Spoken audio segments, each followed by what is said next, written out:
Food is fuel for your body, your mind, and definitely your sport. But let's face it, nutrition is confusing, and the expectations on girls and women to be thin and have a six-pack are exhausting. If you've ever been frustrated with your body, confused about nutrition, obsessed with eating healthy, or guilty when you don't, underate, overate, or overtrained, and overwhelmed with all the pressure, then this podcast is for you. Nutrition can be easy, you can take control of it, but it might start with letting go of control by asking for help and making a change. I'm Lindsay Elizabeth Cortez, sports dietitian and owner of Rise Up Nutrition, where I empower female athletes to overcome nutrition concerns and perform at their highest level, to stop being confused by all the mixed or harmful messages, and finally have confidence in your body as a fierce, fit, and fueled female athlete. Hey fans, Lindsay Elizabeth Cortez, your host of the podcast, sports dietitian, mother, runner, lifelong athlete, entrepreneur, podcast host. Okay, enough about me. I'm here with an amazing guest today, a fellow sports dietitian, Kelsey Pontius. I am so excited for this conversation because with many of my guests, I research their background and I come up with questions for them. And with Kelsey, she's a fellow sports dietitian. So I was like, what do you want to talk about? And she was like, we could talk about, she listed a variety of things, but she said, low carb availability. And also I've been using a continuous glucose monitor and we could talk about that. And I thought, oh my gosh, this is perfect. I recently talked about low carb availability among my clients that I still have in the alumni program as it relates to low energy availability. And so I felt like, yes, this is something to share on the podcast. And further, I've been using a continuous glucose monitor for my son who has a rare genetic metabolic disorder called glycogen storage disease type 1A. It's very rare, but I've had a lot of hands-on experience with continuous glucose monitors and glucose levels. And I felt that this was something I wanted to talk about on the podcast about blood sugar and glucose and monitors, but I didn't feel fully comfortable doing it on a solo episode just yet. But now my experience combined with Kelsey's experience as a dietitian and an athlete, I was like, this is the ideal time for this conversation. So I think it's a kind of sciencey focused episode, which is great, but coming from two sports dietitians with tons of practical and hands-on application as well. As we go into this episode, we're going to talk about blood sugar and blood glucose, and I'm actually going to warn you of overinterpreting and overanalyzing the data too much on your own. However, that is one reason I absolutely love Inside Tracker because it is a way for you to get your blood biomarkers tested, and you can then have tons of information at your fingertips on their platform to help you interpret that data. You can also connect with a registered dietitian directly on their site, or maybe you already have your own dietitian that you can talk through this information. I feel like so often when we go to our doctors and ask for blood work, they're not understanding it from the nutrition and athletic perspective in depth that you might want from them. They're going to look at it clinically to say this is within range or out of range, and that's important, but might not be all the information that you're looking for as an athlete. And that's why I like Inside Tracker because you can get your blood work and then you can coordinate with a dietitian to understand, interpret it, and know if any changes are needed and what those changes might be. So if you head to insidetracker.com, you can use the code LindsayCPro25. That's Lindsay, LINDSEY, C for Cortez, Pro, PRO, 25 for 25% off any of your Inside Tracker orders. And that's one way that you can look at blood biomarkers and learn a little bit more about your body, which is what Kelsey and I are going to get into, the importance of learning about blood sugar in your body. And actually, we're also going to get into trusting your body even without the data. So without further ado, Kelsey Pontius is a registered dietitian and owner of Meteor Nutrition. Meteor Nutrition arose after lifelong athlete Kelsey wished to pursue her passion for the impact of nutrition on the human body. Kelsey grew up playing competitive soccer and eventually ended her career as a D1 soccer player to transform into a distance runner who has since qualified for both the 2020 and 2024 U.S. Olympic Marathon Trials. Through several instances of her athletic background, she felt the ebbs and flows with nutrition on performance. She knew she was destined to help other athletes benefit from the implementation of optimal nutrition. Aside from working with ambitious athletes, Kelsey has worked in the clinical arena with a multitude of different medical complexities. Having a variety of different experiences in dietetics has given Kelsey the necessary tools to allow wholesome food to heal and fuel the remarkable human body. Thank you. Thank you for being willing to chat today. Yes, thanks for having me. Like I've been saying, I have been a fan of your podcast and following you for a really long time. And so, yeah, I've listened to many female athlete nutrition podcast episodes. So I'm excited about this. Well, thank you. I was excited to hear that because when we connected on Instagram, I've been following you as a dietitian as well as a runner, which I think is what, gives you so much street cred, I guess I'll just say, it's for both. And the fact that they overlap, that you are a highly competitive athlete and a super experienced and knowledgeable sports dietitian. I've been following you and kind of a fan of your running and a supporter of your work. And so when we connected, it was really nice to know that you were also, a follower and a listener of the podcast for me. And so it's interesting too, because every once in a while when I have other dietitians on, I'm always like, what are we going to talk about? Because no offense or anything, but I'm like, I already know what you know type of thing. And so when I asked you, what do you want to talk about? And you gave me a couple topic suggestions, you reignited my excitement over, and I actually did research. I was like, I'm going to pull up some articles and I'm super excited to connect with you on this. I feel, correct me because I don't know you that well, but I feel like you're a data person. Do you like reading the science and the data when it comes to nutrition? I do, but I have to tread lightly because I know about myself that I can get super fixated on data to a fault. And that's my natural personality. Yeah. And so, for example, I've worked with sleep specialists. That's kind of my hurdle as an athlete in the past. And right now I have one that's making me wear a Whoop. And I'm I have to tread lightly with this Whoop. It's just a little bit TMI for as far as being overstimulated. And so I love it, but I almost, for my own personal life, have to tread lightly. So I appreciate when my clients are kind of the same thing with needing a boundary. I think I can say that for myself, and I've heard that from a lot of other dietitians too. Sometimes what draws us into the field of sports science and nutrition is actually a love of data, a love of numbers, a love of science. But then as we get into it, the practical application, we have to step away from that, put some boundaries up for our own success. And that's what I found in my clients too. I'm always okay, I'll interpret the data, but you don't do anything with it because I need you to focus on behaviors or just actual implication, doing the actions and not focusing too much on the data. It can hold us back in some ways. And I think we'll get into that later on in our conversation. But before we go too much further, I'd love to give you a moment to just have you share a little bit about your work as a sports dietitian. You are running your own business and helping athletes. Just share a little bit more about kind of your mission statement and what type of people you help and how. Yeah, so a lot like other sports dietitians, I've been a lifelong athlete, and I actually started as a soccer player.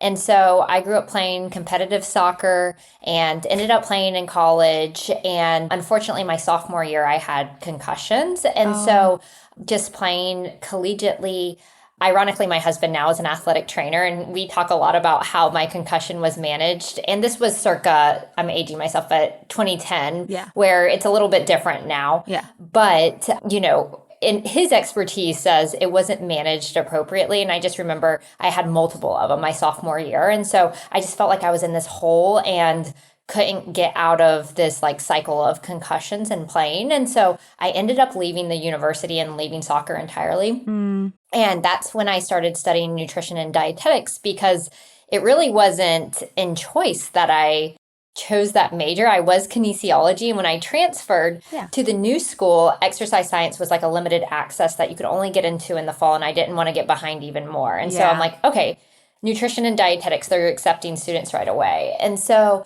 I've always been curious about dietetics, so I liked it. But fast forward, I started running. And so my timeline of becoming a runner and studying dietetics was simultaneous almost.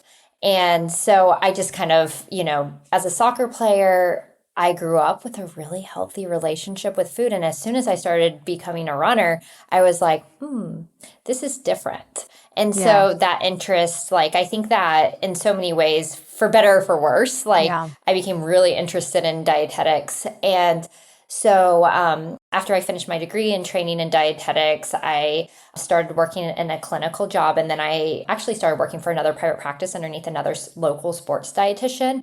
And she was so busy that she's a great sports dietitian, but she was so busy that I just didn't get the learning from her that I thought I Yeah. was going to get. And so I started my own practice. My sister's a business owner, and she was just like, why don't you do this yourself? And Yeah. so I started Meteor, and I didn't turn back. I eventually decreased my hours in the hospital, and then I started getting more and more clients, and I started getting to a point where I'm like, I would pay the amount of money I'm making at the hospital to not have to go on a Saturday. And my husband now was like, I think that's a good sign that you're ready to be 2 feet in with Yes. your business. And so since then, I've been working predominantly with athletes. I think where I'm from, Jacksonville, it's by landmass, it's the biggest city in the United States. And so it's not a ton of people, but it's a large landmass of population. And I so, didn't know that.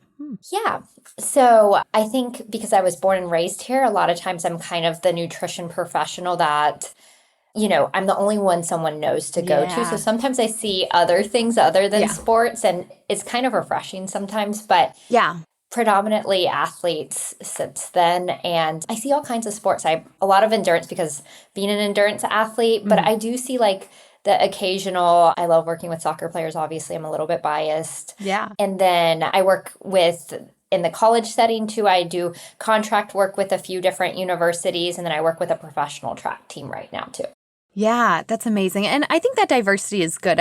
Since running my own business, I started being diverse, taking all clients, and then I niched down, and then I niched down, but built out other contracts with bigger, companies or universities, and that was good. And things are changing for me now too. But sometimes I love niching down because you're the expert, but then also you need something different, just for something different, like something fun, refreshing, a challenge, or just to I think also every once in a while, some of our hardest clients are, even if they're niched down to being an endurance athlete in your case, or for me, like just a female athlete, maybe that disordered eating spectrum, like not everybody fits that mold perfectly. Maybe it's an endurance athlete with diabetes. And so your clinical skills of, I've had diabetes patients before, helps, so you need that diversity. And I think that's awesome. I love that your sister is a business owner. I love that you went all in, and hoping that you continue to find great success, because I think you're doing really impactful work. I've seen your client testimonials and things like that too. So that's awesome. And I'd love to hear a little bit more about your running journey as well. So obviously you were a great soccer player. Concussion kind of ended that. So did you pick up running just knowing that you'd be great at it, thinking you could pursue it at a high level, or just something else to do after soccer ended? Yeah, I literally ran right into running. And so after I stopped playing soccer, I remember I walked into a Lululemon Athletica, and I just thought, I felt a lot of energy in there. And I walked in there, I was a college student, couldn't afford anything in the store, but I felt a lot of energy in there. And so I just left a team. And since I was 3 years old, I've always had a built-in team playing competitive soccer. And so that when I transferred was, even though I was moving back to Jacksonville where I was born and raised, I felt like I moved back and didn't have a community. And so I applied for a job at Lululemon Athletica, and I got it. And the way that it was set up then, I don't know if it's still this way, but they were very community driven in terms of getting us into different kinds of classes, getting us to races and stuff like that. And so one of my coworkers, and we're still really great friends now, invited me to do a 50K. Oh, wow. And yeah. And I'm the queen of saying yes and then asking details later.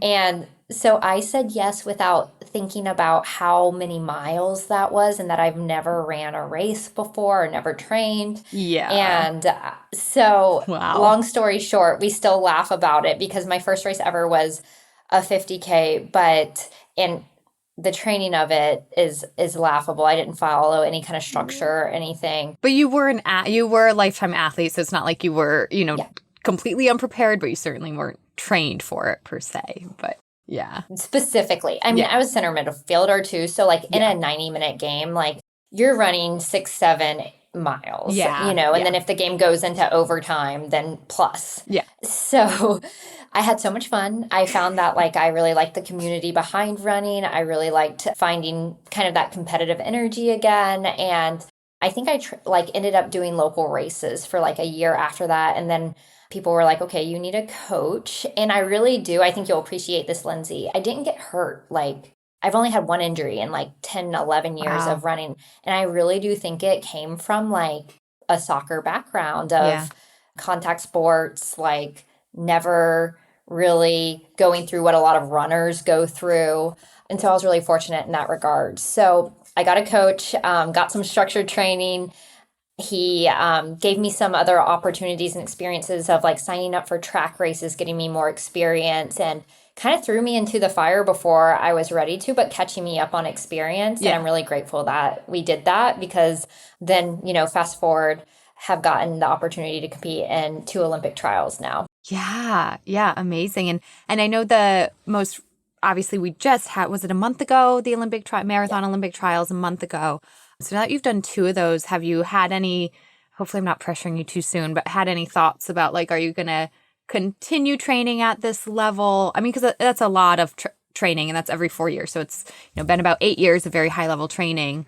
Have you had any thoughts about moving forward? Are you going to keep pursuing it, or we're just giving it a little time?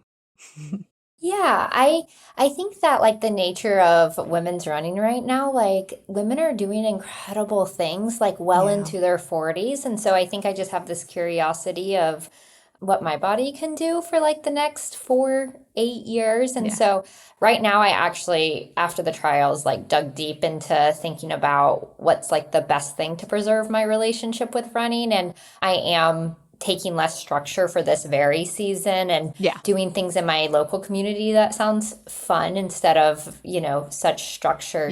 We're preparing for the Olympic trials. But I think that, I do want to run in I guess it would be the 2028 ones eventually. So I do need a little break from that much structure, but we'll see. But, any direction, I'm not sold. Yeah, I love that. My parents were just here this weekend. My dad's a lifelong runner, and him and I went out for a jog, and we were talking about that because I'm in a phase of my life of I have 2 young children and pregnancies and craziness going on that I'm like, and I'm running right now.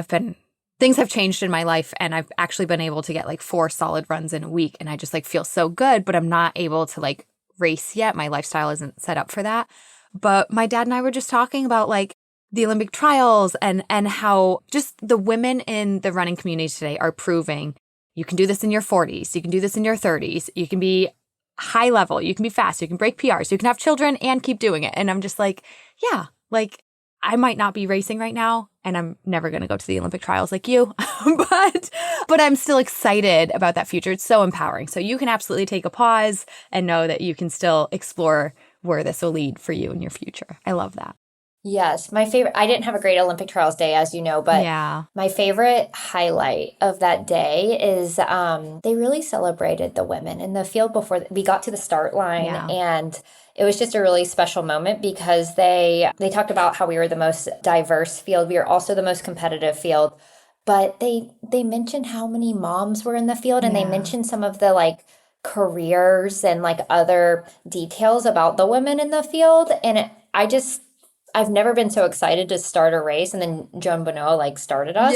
So I was so fired up, and no, it was just really cool to like be on a start line with mothers and women that are doing so many other things beyond just running. Working full time and running at that level. Yes. And so it's just made me really proud to like be among women. Yeah, girl power moment for sure. No, I got this. The 2020 and 2024 Olympic trials marathon race, the Olympics as well, but like the actual trials has been, because you see, there's one thing about seeing the elites, and then there's that like, is it appropriate to call it sub-elite category? Yeah. Okay. Yeah, I would definitely. Yeah, it's like that sub-elite category is almost more fascinating to me. of like, and just like a couple minutes, like yes, just anything could happen on any day to like a couple minutes. But like all of a sudden, this nurse that works 60 hours a week is running 2 minutes within a full-time contract athlete. Exactly. That's what's like mind-blowing to me and so inspiring. So, and that's you. You're in that category and you're doing that. You're working full-time. You're running a business. You know, you're married and you're also running at this super high level. So it's so impressive and just wishing the best for you moving forward. But this obviously also like brings you a lot of experience that you can bring to your clients and your journey with running, your journey with nutrition. And one thing that when I started this episode saying, I asked you what you want to talk about, and you said, well, we could talk about like low carbohydrate availability in athletes. And we're going to segue carbohydrate intake as well into like blood glucose and things like that. So I'm super excited because was it September 2023? So just, what is that, 6 months-ish ago? Was when there was an updated REDS consensus statement. So the term REDS, relative energy deficiency in sport, was kind of coined in 2014. We've had since then a couple updates that are published, but 2023, the newest consensus statement, added a bit more research and some different terminology in how we talk about REDS, because now it's like, ooh, you know, we had a bunch of research up until 2014, then we coined the term, and now we've had a lot of research in the past, oh my gosh, is that 10 years? Holy moly. Okay, we've had 10 years of research, and I still feel like there's not enough research, especially in the female athlete population. And that's, you know, something that consensus said is we still need more research. But there were a couple things that were highlighted in there that were different in the 10 years of research. And one of a huge takeaway was that low carbohydrate availability may be impacting the symptoms of REDS and negative health outcomes for life and performance, even independent of energy intake. And I was really glad that the consensus statement brought this up because I feel like I've seen that in my practice and working with clients. I would work with clients who are like, we're eating a lot, we're eating enough. And I'm like, but you just need more carbs, you know? And that really is what would help them kick some of their REDS symptoms and really help them get out of that hole that they had dug themselves, is really increasing the carbs. I'd love to hear kind of your perspective when you read through that consensus and learned about the term low carbohydrate availability. Is that something you had picked up on in your practice as well, or found the importance of? Yes, and I think I was picking it up kind of like you in terms of some of the trendier diets with fat adapting and other types of fasting, and still seeing these REDS-like symptoms in clients that otherwise throughout the day, maybe they are backloading their days or whatever. And so, but they just weren't eating enough carbohydrates. Or, you know, when you get the questions like, do I really eat the whole banana, or is a bagel okay to eat? Like those kinds of questions, and like going off of some of the other guidelines that like other bodies like the IOC and everything that we learn when we, you know, get specialized in sports, some of those metrics, they're still not eating enough of carbohydrates, and they're always shocked how much they need, right? And so they might have some of these REDS symptoms, or maybe just a few of them. But I think some of these trendier diets kind of diminish what the recommendations actually were, and kind of made this whole, you know, perspective of what's a lot of carbohydrates, right? Yeah. And so, yes, definitely something that I have been seeing. And then also before kind of this low carbohydrate availability that's kind of coined as LCA, similar to low energy availability, and LEA, I think that it really helped me as a practitioner gain confidence in my clinical judgment of that's what was going on with somebody. Mm-hmm. Oh, for sure. Yeah. I feel like for me too, I had been saying to my clients for years, like, you just need more carbs. You just need more carbs. And I'm like, oh my gosh, I just sound like you're just traditional sports dietitians. That's all carb, carb, carb. But now it's like, okay, we have this published now. We have research to back it. We have a term that we can call it now, low carb availability. And going back to kind of, well, what is the amount of carbohydrate that we need? And I pulled this from, I think, the article you sent me. Considerations of low carb availability to relative energy deficiency in sport and female endurance athletes, a narrative review, copy published in 2023. So I just pulled some stats that I want to share with our listeners from that. When we think about, well, what is enough carbohydrate? It's a huge range. It's individually based. It's based on your sport. It's based on your intensity and duration. But going off of body weight, typical recommendations can be anywhere between 5 to 12 grams of carbohydrate per kilogram of your body weight per day. This might take up about 55 to 75% of your diet, could be carbohydrate, leaving the remainder for proteins and fats. And some stats that I pulled from that article you sent me, some studies showing female soccer players, only 50% consumed more than 5 grams per kilogram. So meaning 50% are consuming less than the recommended range I just mentioned. 85% of female college distance runners were consuming less than the recommended range, averaging 4.7 grams per kilogram, which is less than that recommended range. That's 85%. And then even Australian football players, 30% were at risk of low energy availability, and only 3.7% were consuming adequate carbohydrate. So this is wildly showing us, regardless of energy availability, just female athletes don't seem to be consuming enough carbohydrate at all based on our recommendations as sports dietitians. Yes, I had the same reaction as you, Lindsay, in terms of like seeing the variety of sports that this encompassed with that, because a lot of times, I don't know, I think that in research, runners are a little bit easier to study maybe because there's like a start and stop, but these intermittent sports are like, I think a little bit more tricky to study. Yes. So I was like, when I got to that part, I was like, wow, this isn't just endurance runners. They've been able to like quantify this in other sports too. Yeah, I like seeing that too. I agree with you. I think running is frankly easy, easy to study. You start, you stop, there's a certain time, you can literally run around a track, and it's just difficult to study other sports. And then I think also that association between low energy availability and low carb availability. Well, obviously we can see, well, if you're not eating enough carbs, then you might not be eating enough energy. So it can happen at the same time. You can have low carb availability and low energy availability, but you could also be eating enough energy and not enough carbohydrate. And that's the area that we still need more research on. But we do have a little bit of research there, but we still need more on that area. And I actually just had a long-term client that I had a meeting with last week, and she's done amazing. She really actually did have a diagnosed eating disorder. And so she's made leaps and bounds from that. And then it was like, okay, now we can, the mental, psychological aspects, like were greatly improved, but like this is reds. And now we're even further from that. I'm like, she actually is eating enough energy, but her carbohydrates are still low. And so I was able to, use this terminology with her of its low carbohydrate availability.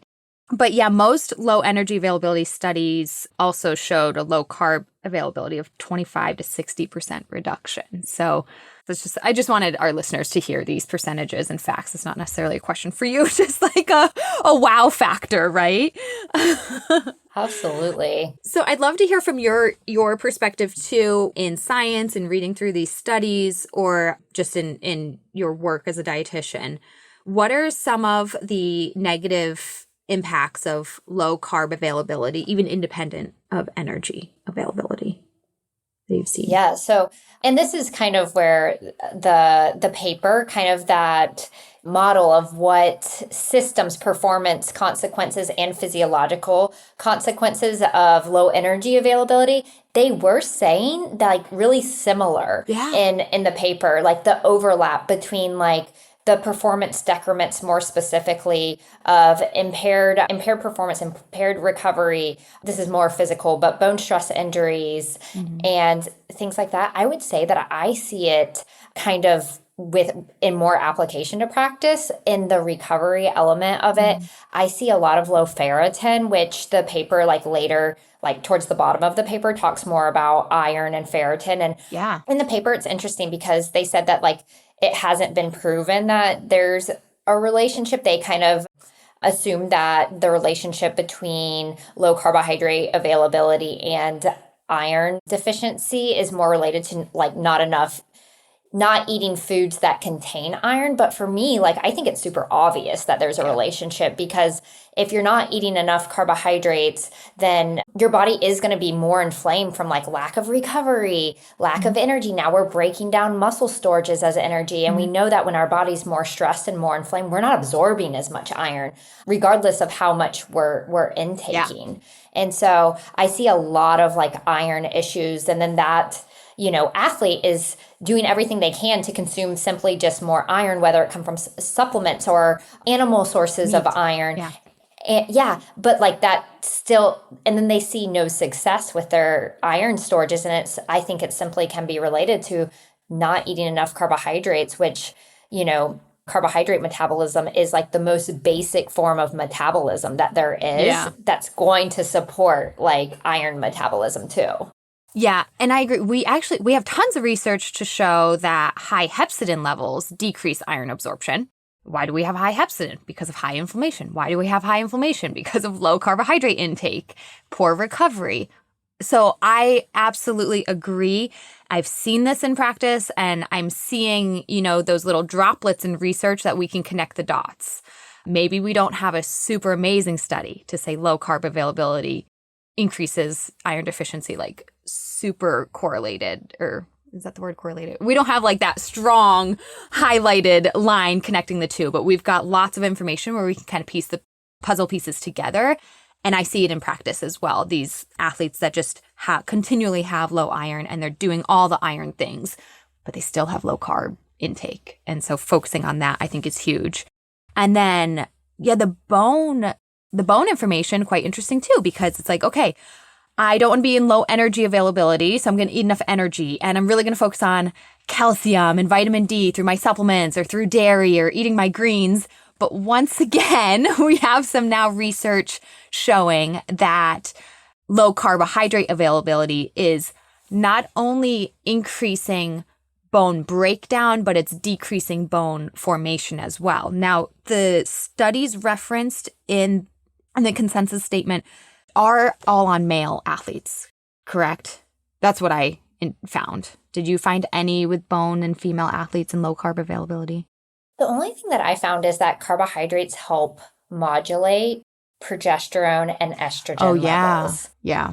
And so that was kind of the thought of the connection, where with men, maybe, I guess that with low carbohydrate availability, arguably it could have a role in testosterone that we know is supportive of bone health. But for women, I think that they were connecting the like bone stress injuries and compromises to bone density to that carbs support progesterone and estrogen levels specifically, and that there is this role with like estrogen and then gluconeogenesis, was it just for our listeners, deriving carbohydrate sources from non-carbohydrate foods. And so just a huge component of carbohydrate metabolism.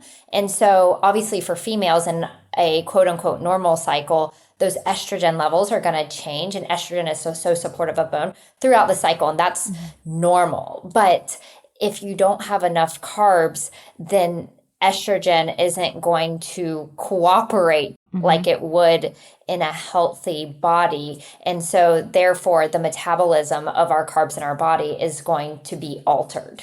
Yeah, great point.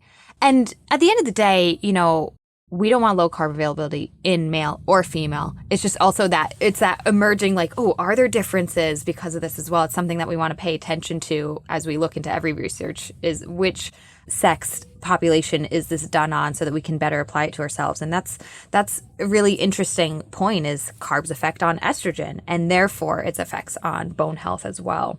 So and the gluconeogenesis as well, the ability for the body to create glucose, affecting that whole pathway too. So this is just, I think, more fuel for the fire for us as sports dietitians, and then all of our listeners to, if you're dealing with RED-S, understand that it's also equally important, not just to get your energy up, but to get your carbohydrates up.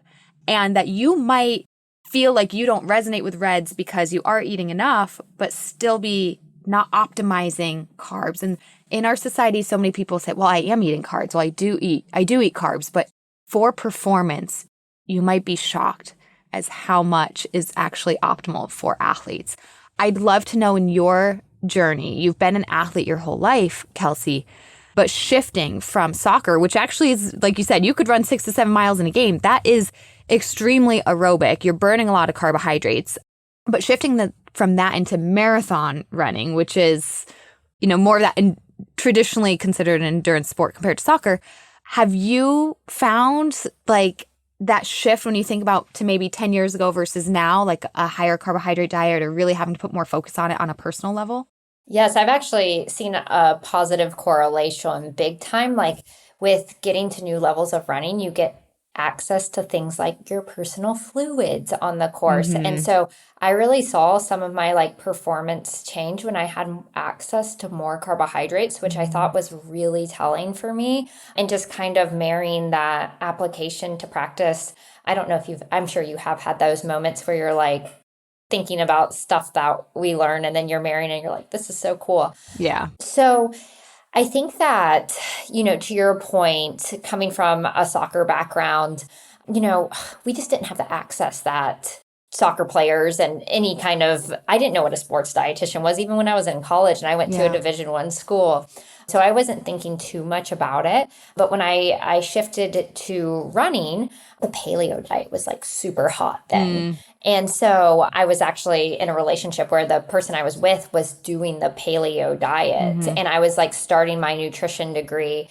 And so I was actually starting to eat more in that framework. And I just remember not feeling great at that point. I was in my early 20s. So I had a more resilient body than I do now for sure. Yeah. But my coach along the way, he was ahead of the curve. He's been around running and around female athletes and everything. And he said in his experience, he doesn't like to stereotype, but in his experience, female athletes sometimes, hold back with eating enough carbohydrates. And I remember I wouldn't do sports drinks at the time. And he didn't coach me in person, but I remember he was on a trip out to Florida and just being with him and was really, really a eye-opening experience because at this part of my education, I was more learning nutrition through the lens of health than performance. I was at the very beginning of my studies. Yeah. And so I had no idea.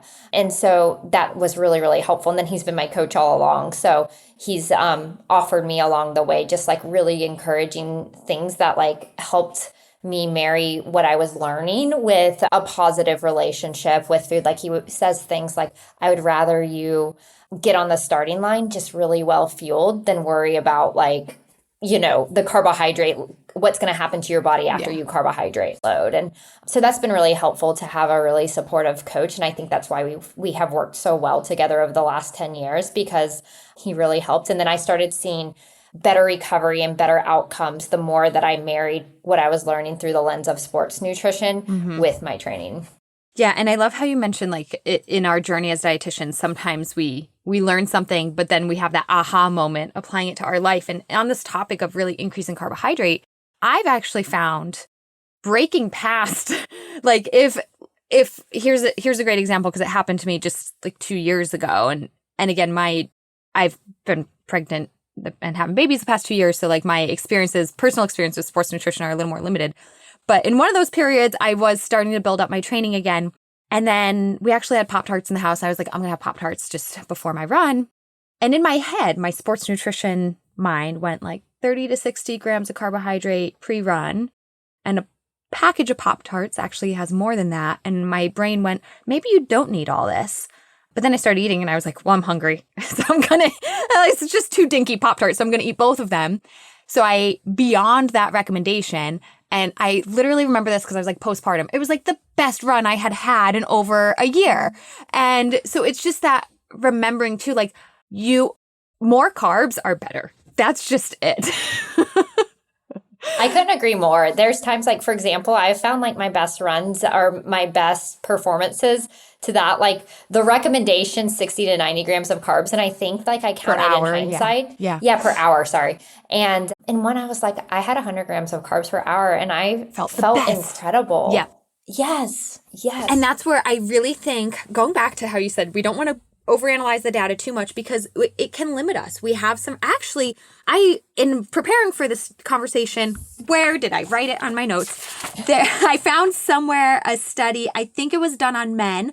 There were cyclists, but they actually increased their carb intake to 120 grams of carb per hour and found that they did tolerate it and that it did improve performance. Whereas like for a couple years now, we've been saying 90 grams of carbohydrate per hour.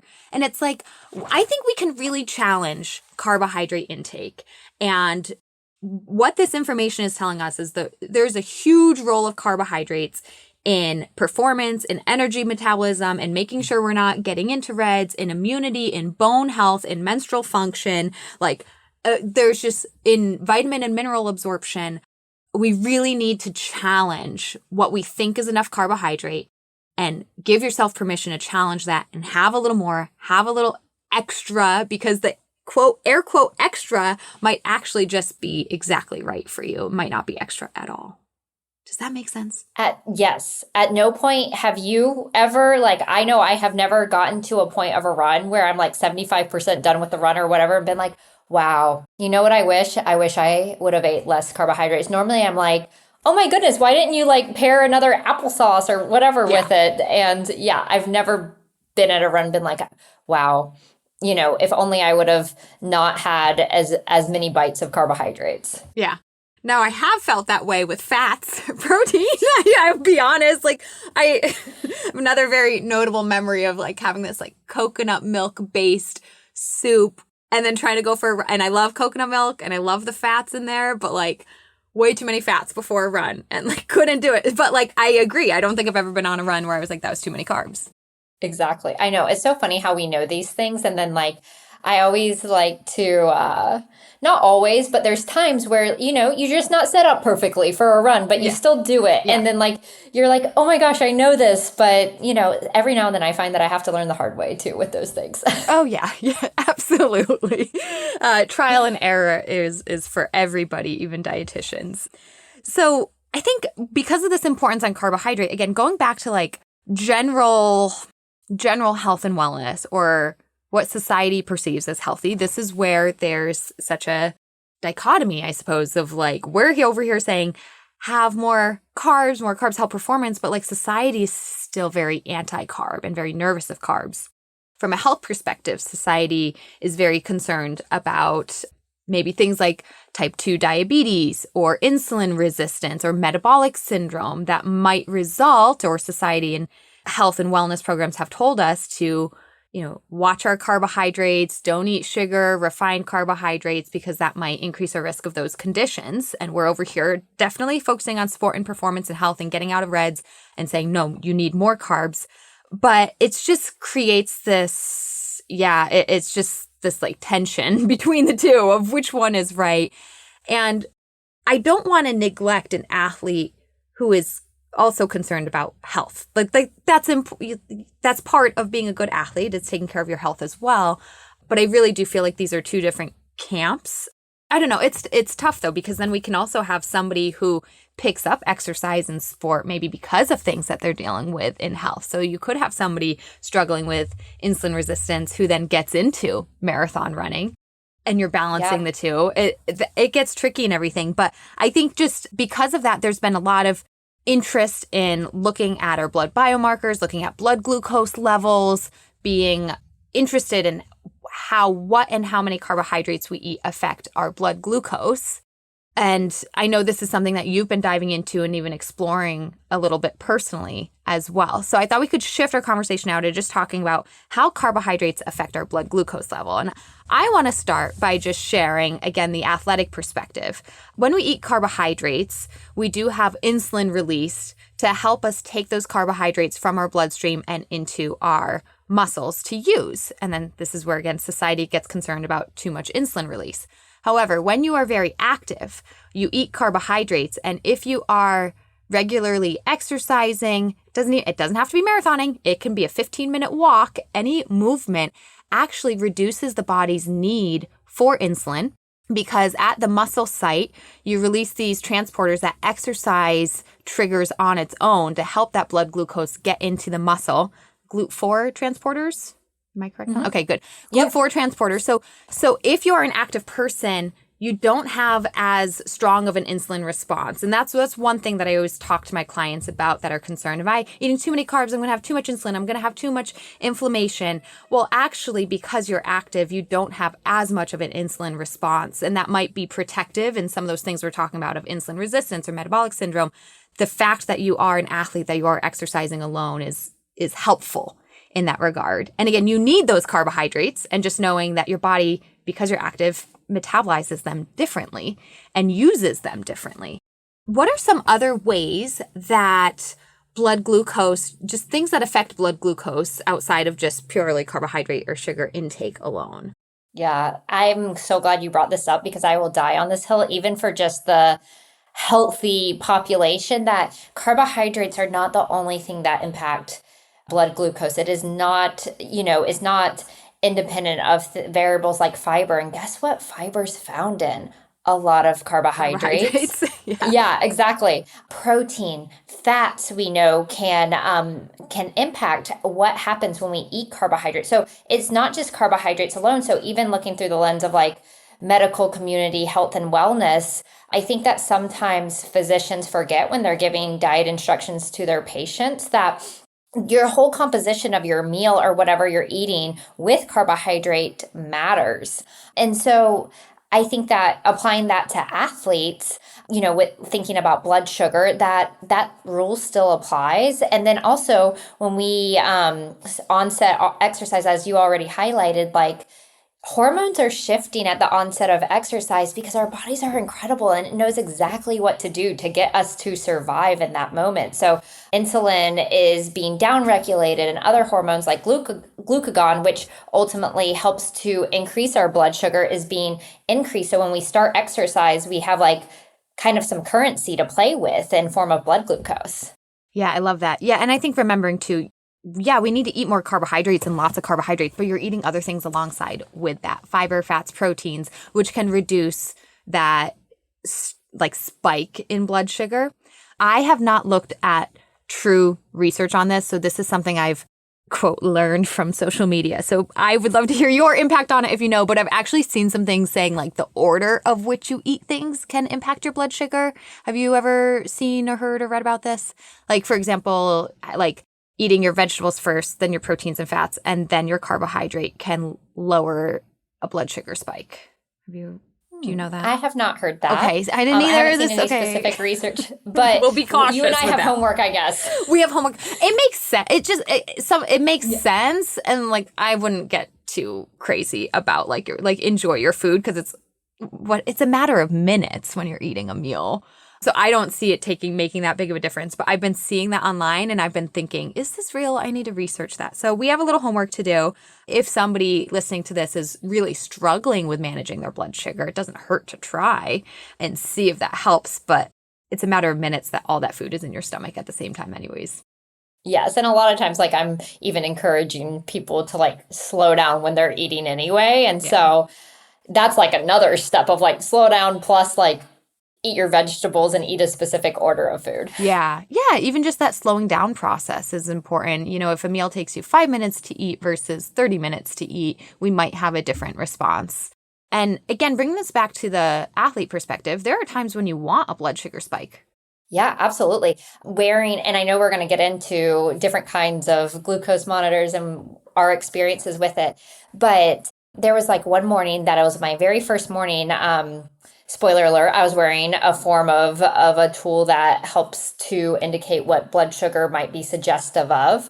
And, like I said, sometimes we're not set up for a run. I'm in my off season. I'm not super strategic. I went and had coffee with a friend. We had coffee longer than what we thought we were going to have. And then it was beautiful out. And I happened to be at the side of town that was the beach where I grew up. So I went on a run. Yeah. And this glucose meter, or not glucose meter, but CGM was like, my blood glucose was like 100, which is like to me a little bit on a low side to start a run. And I started running and went to like 120. I'm like, perfect. Just because of that response. So like kind of telling us by science, Lindsay, like what we already know of that like little like little bump. And I'm like, cool. Like we want that little bump. We do. Yeah. And thank you for sharing those numbers too, because again, when you get your blood work done and you get your fasting blood glucose, doctors, I think they might flag anything above 100 as being elevated and high. Now that's a fasting number and it's a singular point in time. And Kelsey just gave you a real-time example of taking her blood sugar before a run was 100 and during a run 120, and that was desirable. So I've had lots of athletes coming to me getting their blood sugar drawn and they're getting nervous because, I was 110, I was 100. And I'm like, this is okay. Like once we start having fasting blood sugar that's like consistently, I don't know, like 150 or something, like on repeated tests, then we can start to be concerned. But there's this range of, there's a reasons when something is, this is concerning. We actually started above 126 on a fasting level, but just because you're 120 or 115, you're actually not at that range of concern yet. And so let's not get concerned, right? Yeah, exactly. Because like my thought process was, is I hope to be out here for an hour, and like over the course of the run, it like slowly trended down. Yeah. But like, if it didn't give me that buffer, then I would have maybe gotten into more hypoglycemic ranges. And so, yeah, I think normal, like, and I've seen like different numbers. So curious to see what your thoughts are, but like 70 to 150, which is like, yeah, for me, like that range is like kind of suggestive of like, hey, it's supposed to fluctuate throughout the day. 100% agree. Yes, it is. And do not, I think what I want to stress to my listeners is do not think that lower is better. If the range is 70 to 150, don't think, and your blood sugar is 90, don't think, oh my gosh, I should lower it down to 70. I don't believe that to be true. It is fluctuating with your activity, with your hormones, with your stress levels. Give it a range to fluctuate.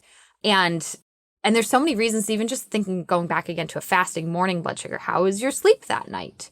That's going to affect your blood sugar. Are you stressed? Like, are you a morning exerciser? Maybe you don't want fasting blood sugar, and you should eat before you go run, but that's a whole nother issue that we know people have as well. But like, maybe we don't want to start that low. So yeah, I believe you want to give yourself that range. Let's backtrack for a moment here and just give some terminology for our listeners. So when blood glucose, when you go into a doctor's office for blood work, they draw blood from a vein and they get blood sugar from your plasma.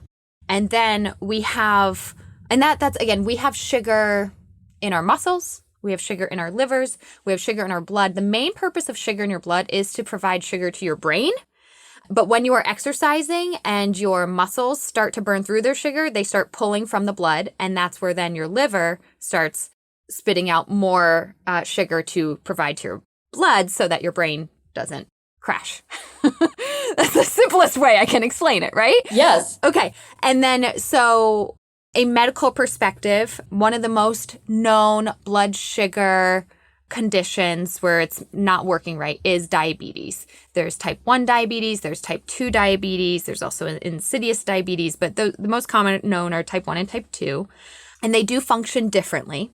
But I'm just going to speak broadly right now. It is very important for diabetics to monitor their blood sugar. They actually have high blood sugar. Their body can't produce insulin to help lower it. So they have high blood sugar, and they very often have to take medicine to reduce their blood sugar, which can also be dangerous because if your blood sugar is too low and you don't get sugar to your brain, we can have hypoglycemic episodes, which can be life-threatening. And so even though diabetics have high blood sugar, there's a big risk with the medication or with exercise or even just diet mismanagement. There's a big risk of low blood sugar. And then Kelsey is talking about a continuous glucose monitor, a CGM. These are devices that people can implant essentially through their skin. It doesn't quite reach your blood. It doesn't reach your plasma. It actually, there's a little needle. You insert it, you stick it on your body. They can last anywhere between 5 to 14 days typically. And it measures your blood sugar in interstitial fluid, which is slightly different than blood glucose. As the technology has developed over the years, the actual device itself has a sort of algorithm to get it as close to what a blood glucose would be as possible. I know older versions, I know this because of my son and what he's going through, which I'll get to in a moment, but older versions of continuous glucose monitors were just off, just kind of two different numbers. They're measuring two different things.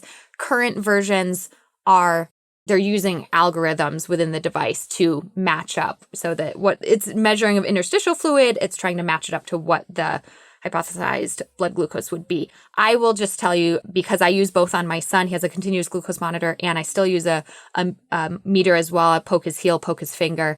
And I mean, it is very common to be 10 to 15 points off from each other, and that's still considered a normal range.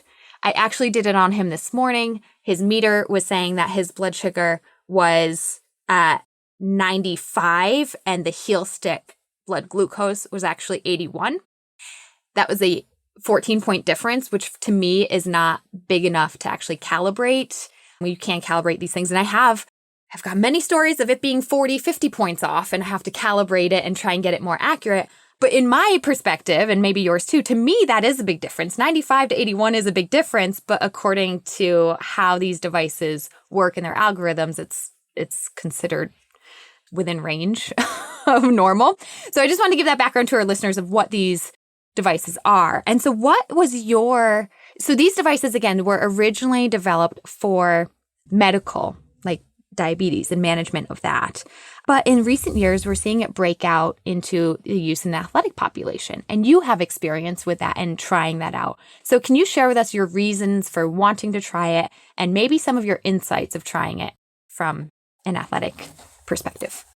Yes, such an important distinction. And I think even I was going over some notes in like one of old sports, not old, but like circa 2018 sports nutrition book, which so not that old actually. No. Yeah, not that old. And even in the chapter about working with athletes that have type 1, they say don't dose insulin off of CGM readings. And you can't do that. And there is a difference. And maybe they wouldn't say that now. There might be more research, but they even said with CGMs that they're straight up not as accurate as a glucometer. Now, it might be different now, and there's a lag time between interstitial fluid and your blood plasma. So a little bit different, and I think that that's kind of that world between clinical and performance to kind of think about. So, okay, so this is really cool. I'm in a research project for Nike, and they have unlimited resources. And so they asked if I wanted a CGM. My first initial gut feeling before the Olympic trials was no, because again, TMI. But then after, I was like, you know what? So many of my clients ask me, and with so many things, I feel like my brain doesn't comprehend until I get my hands and my experiences in it. Yeah. So like reading about something for me is way different than going and using it and doing it and being able to speak to it. And so that's kind of what made me like, I'm in this great like off season section of my training. And then I would, to your point, think that the science of it is cool and be able to speak to it a little bit better. And so my experience so far, mind you, I'm not training at 100%, but I'm probably doing 70, 75% of normal training within the last like couple weeks. Mine's a 14-day of wearing the CGM. And I think that it validates a lot of what we understand, to be honest. I think one of the things that on days that I'm really prepared for running and like I'm super on top of things, like I think that it's expected results. The only thing that's kind of been a little bit eye-opening for me is that based off the CGM data, on mornings that I was just grabbing like a quick carbohydrate, what I noticed is I had a little bit of what looked like not even like true reactive hypoglycemia, but my blood sugar go up and then drop into like the low 80s before exercise. And so I wondered if like, sometimes I feel like I take a long time to warm up, and I wondered if those two variables was connected. So I've been in the mornings, like adding milk to, like instead of having coffee, having a latte with milk with protein before I run, and just adding like either a fat or a protein to it. Which in is, addition again, to your carbohydrate, right? Correct. Okay. Yeah. Correct. Yeah. Yep. So using macronutrient pairing, which is, again, things that we already know. We already know, right? But to see it is cool, because I actually have experienced that, not personally in my clients, that they don't want to eat much in the morning. So we focus on just the carbohydrate. Yes. But then I do think that they experience symptoms of reactive hypoglycemia. Okay, we got our carbs in, and now I'm crashing 20, 30 minutes later, right when I'm trying to start my workout. And it's like, oh, because you do need more than just carbohydrate. Right. Yeah. And so and my intention is to give myself at the level that I train at that time than just having 100 or 200 quick calories of carbs before I roll out the door. And so that's my intention anyway. And so it just validated for me of like, hey, you do better when you wake up and have like enough time to get in a few different types of macronutrients in addition to the carbs. But then like my experience of telling you about, I carried my phone with me to have like what, the CGM said that my blood sugar was during my run. And it was so cool. And validating because I started again at 100 and then it bumped to 120 and then for the rest of the hour. And so an hour is kind of that time frame, like right before we start recommending during run nutrition. And it just like slowly dropped to like 100 throughout the course of the run. And then as soon as I stopped, I like went to go get in a line to get a smoothie. And I think my suspicion, I don't know, who really knows, but my suspicion is that now like insulin is working differently. Is my blood sugar dropped pretty quick after that. And it was like time for a recovery snack. But also it's like post-exercise. We know that that's like the ideal window to rebuild glycogen storages too. So when you stopped running, your carb blood sugar dropped even faster. And again, validated the need for a recovery as quickly as possible and a recovery that included carbohydrate. And a significant Correct. amount. So like, it's just like, for us, it's just like, this is cool to see it in real time. Yeah. But it's also just strengthening my knowledge of some of the principles that I feel like you and I are both using with our clients. And I think that's, as these CGMs were coming out for a healthy and or athletic population, that's kind of what I felt, is I was like, is it providing us any new information that we don't already know? And I didn't think that it would, but I'm open to continuing to learn. I think we can still explore it and see more. But I think that's the whole thing, is that if you are a quote healthy and athletic population, is your body is working right. So these aren't things that we need to monitor because it's gonna do it. Your body's gonna figure it out. And I think this goes back to body trust, which is, if we don't trust our bodies, we can heighten our disordered behaviors with food, with exercise, with body.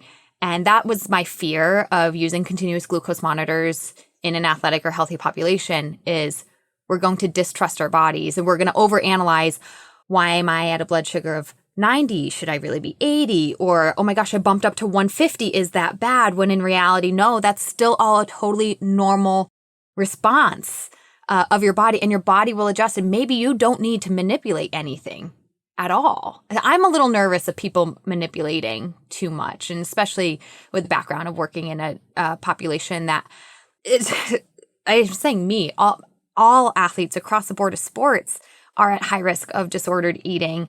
And I am nervous of excessive tracking and thinking that because my blood sugar is X, maybe I need to manipulate Y. I'm nervous about that. 1000%. Like, even just looking through, like, to me, like I'm an expert with, I consider on the spectrum of relationship with food, like a pretty positive relationship with food on that spectrum. And I still waited until I wasn't seriously training to be able to have the capacity to take in this information and think about like what it meant for me, with a ton of context of education behind it. You're highly knowledgeable. Right. Yeah. So like, so I could go through the experience of being like, look how cool the body is, that it's doing its job. But I don't know if someone started a run and saw their blood sugar spike up, if they would have been able to put the pieces together like I did to... And to see that as a good thing, would somebody else have been like, oh, maybe now I don't need my intra-run fuel? Oh, yeah, totally. I didn't even think about that. 1000%. Which is the exact opposite of what should happen. But, oh my gosh, yeah, that's what 50% of my clients would think. Oh my gosh, my blood sugar is higher now. I don't need it. False, false, false, false, false, false.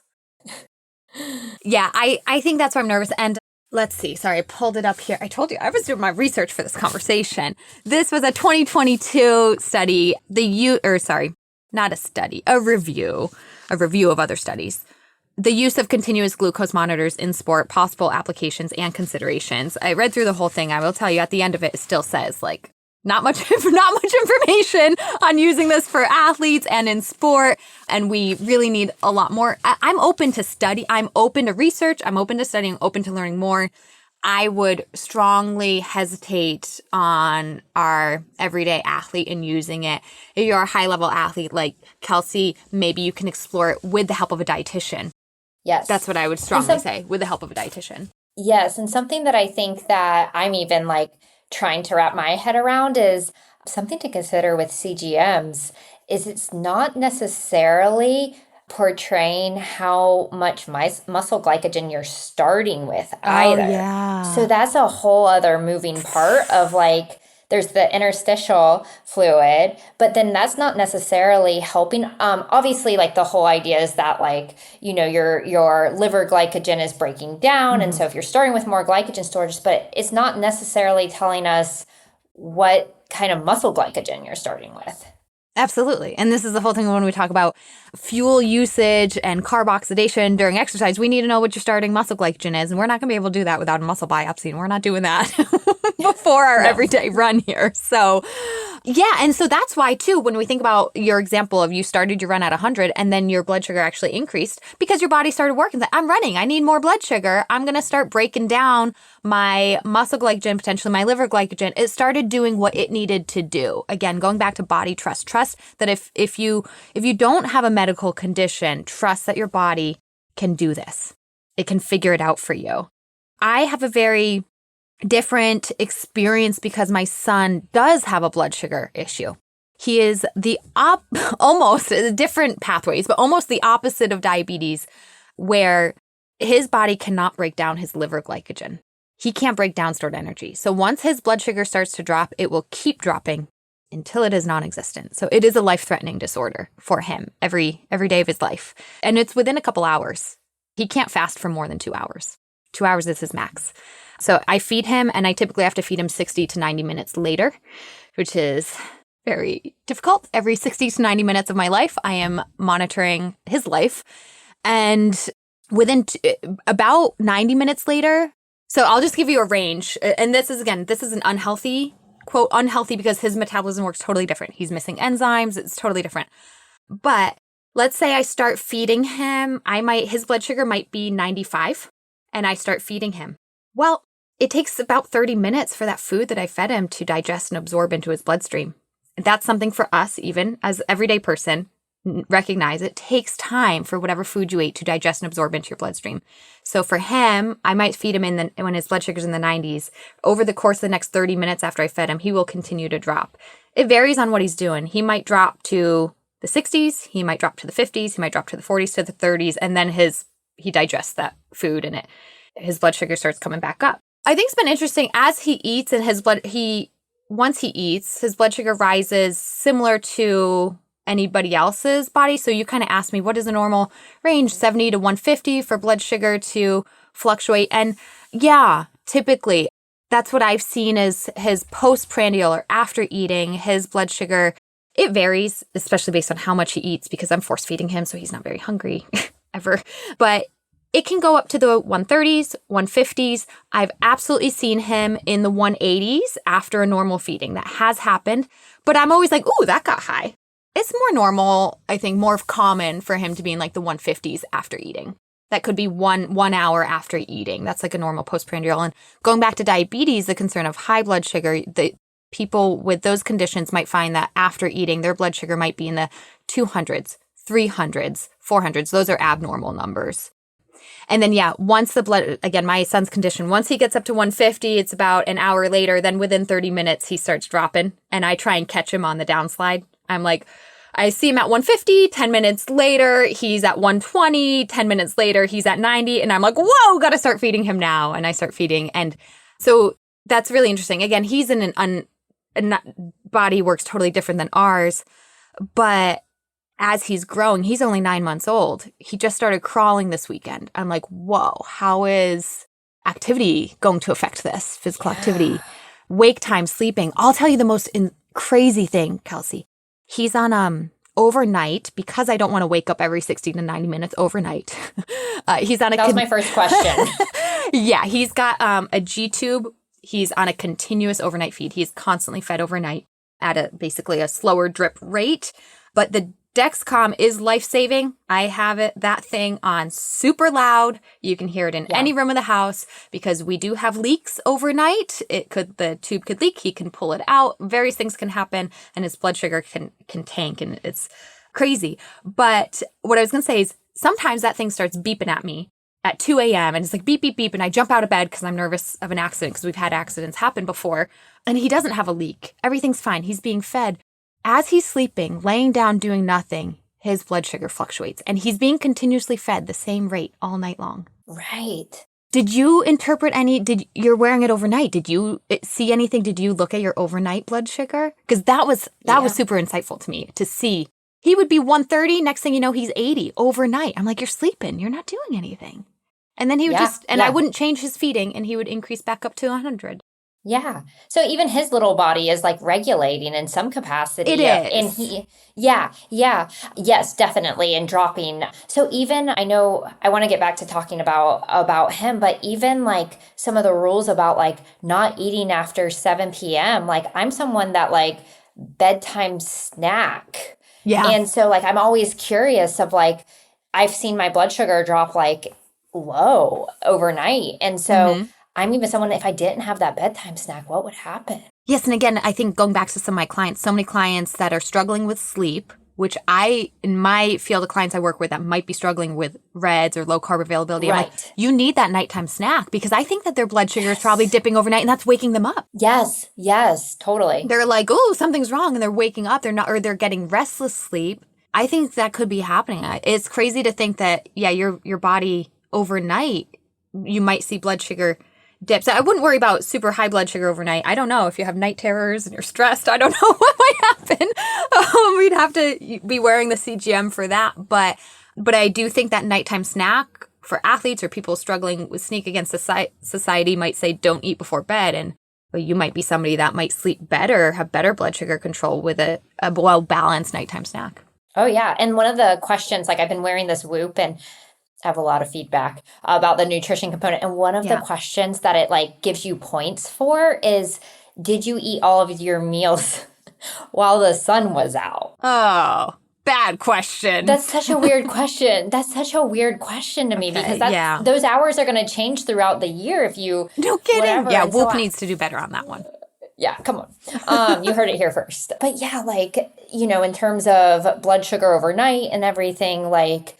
I cannot imagine what my blood sugar would be overnight if the last time I ate was at my dinner time. Yeah. Right. As far as like measuring to like energy needs and, that kind of thing. Right. Yeah. So interesting. Yeah. I think there's a lot more to explore in the use of continuous glucose monitor. I'm personally so grateful for them with this personal situation of my son. It is his lifesaver. But I am going to go back to again, and you mentioned this too, even though the science of them is getting much more precise and it's just getting more, what's the word I want to use? Precise is a good word. The science of them is getting more precise. We want to be careful with these devices and taking everything for as is, because even in the case of my son, like I said, for him, like again, if he's blood sugar 70, that's within normal range. But if he's actually really 60 or 55 and how his body works, like that's not good for him. And so we have to be careful using these devices. And we still have to, I think, look at symptoms, how you're feeling, trust in your body. Yeah. That's hard for my baby because he's only 9 months, so he can't tell me. Yeah. But there are times actually that he's acting weird. Yeah. He's acting weird. It can, for him, it's fussy, it's uncomfortable, it's needing me, like looking for me, and then he absolutely gets sweaty. And sometimes I'm like, but what's wrong? And his blood sugar might be showing it's fine, but like 10 minutes later, it's not. And I've recognized, I think he can feel the drop. Yeah. Every once in a while, he has a really rapid drop, and I think he can feel that. And I think that you and I and other people who don't have conditions like my son, I think we feel that drop too. I think that's when we get hangry, we get shaky. Right. And so like kind of going off of like digging into these cues and everything, I think that those cues are there for a reason, just, out of evolution. And so again, like I think that some of these cues and things that we already knew about symptoms of hunger are like telling us what the CGM is. It's not giving us new information.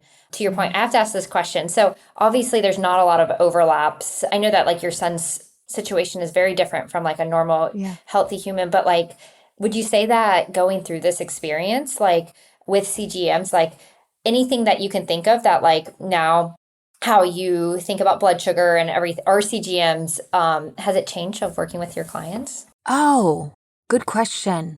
No. No, because it's not comparable. Well, I think one thing, it's given me more confidence Yeah. It's given me a lot more confidence that when somebody gives me their blood work, I feel a lot more comfortable with looking at the numbers and understanding it. Because now I've known how the body is supposed to work. And now I have firsthand experience of what is not right. Yeah. So when a client comes to me getting nervous, oh, my HbA1c is this and my fasting blood sugar is this and I felt like this, I feel a lot more comfortable. And I've also worked with diabetic patients in the past too. So but the firsthand, the day in, day out experience with my son has showed me what is abnormal, what is not correct. So I feel a lot more comfortable 90% of the time telling my clients, you are okay. Like, this is within normal. Your body's reacting right. I don't know if I've had a client that I've been alerted. But aside from the reactive hypoglycemia experiences in clients, I'm like, that's come up quite a bit. But I think that's the biggest change with my hands-on experience now is I have a lot more confidence talking about blood sugar. Also, the use of CGMs, like just the application of it. And I'm sure that was helpful for you too. What does it feel like? Where do you put it on your body? He's using it regularly, so we're developing skin rashes. We're developing bruises from using it over and over and over again. I can see in sport, this isn't going to be ideal for every sport. His have fallen off and ripped off just by putting pants on and off of him. So it's like combat sports, it's not going to be easy to use CGMs. You can't do this while playing jujitsu, competing. Like you just like, you can't do, my husband does jujitsu and I'm like, yeah, Levi's probably not going to do jujitsu. That's, it's just going to rip right off of him. And so I think I just have a lot more hands-on experience and what works, what doesn't, what normal versus abnormal is. But my recommendations haven't changed too much. Yeah. Yeah. Yeah. I'll keep learning. I'm 9 months into this and, I'll keep learning as I go, as I think you will as well with your perspectives. Yeah. Yeah. Definitely. Kelsey, I could keep talking to you for hours, but I'm going to respect your time. We're already over. I'm so sorry. But thank you. This was awesome. And I've been wanting to talk about this because of my personal experience, but I didn't really have the confidence yet. And so I love getting to do it with you as another sports dietitian and then having that personal experience too. I think it was just such a good conversation. I hope our listeners enjoyed it as much as I did. I did too. Thank you so much for having me. And I love that you tied in healthy metabolism with what your experiences of what you're going through. And I think that it just gives a lot of perspective. For sure. Oh, our fun questions. Oh, Kelsey, if there's one food you could eat every single day for the rest of your life and never be sick of it, what would it be? Ooh, an underbaked chocolate chip cookie. Underbaked. Yes, totally. I mean, sometimes they make the cookie dough now that you can just eat raw because they're like, so many people like it raw better. But I love that. Just slightly underbaked.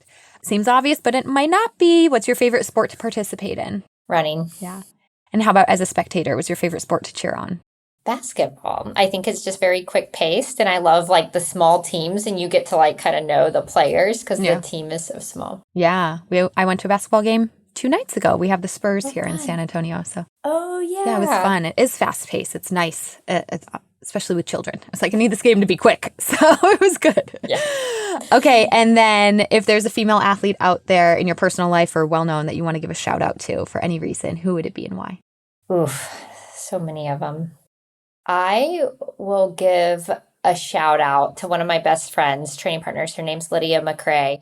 She is someone that picked up running later. She wasn't an athlete growing up, but I've seen her over the last decade just really implement every resource she could get her hands on, including nutrition. And now she coaches. And so relay that to her other athletes. And I feel like not only did I get to see her improve into her 40s, now like other female athletes are getting the benefit of her nudging them on nutrition. I love that. Well, thank you so much. And thank you for today and all your time. I appreciate it. Yes. Thank you so much. Thank you for your time as well.